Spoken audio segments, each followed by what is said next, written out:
पाटी पोलीस स्टेशनला 23 तारखेला रिपोर्ट आली नंदकिशोर लिमजे यांची की ते बाहेर साक्षगंधाला गेले होते. त्यानंतर परत आल्यावर त्यांना घर कुलूप तुटलेला दिसला आणि घरचं भरपूरचं सामान चोरीस गेलेलं दिसला. त्या तक्रारीवरून आम्ही गुन्हा नोंद करून आरोपींचा शोध DB पाटी, PSI कोल्हारे आणि आमच्या पथकामार्फत सुरू होता.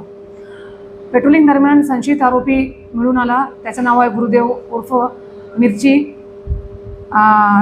जांभुळे, वय 20 वर्ष. त्याच्यासोबत इतर 2 आरोपी आहे, एक 18 वर्षाचा आहे, एक 22 वर्षाचा आहे. जेव्हा त्यांना आपण विचारपूस केलं, ताब्यात घेतला आणि नंतर अटक करून PCR घेतला.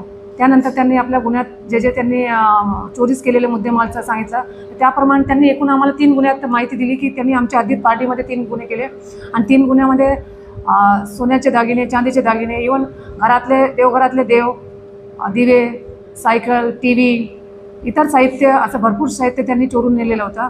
तर अशा मोठून एकूण 1,13,200 रुपयाचा माल रिकवर झालेला आहे आणि आमच्या DB पथकाने खूप चांगली कामगिरी केलेली आहे.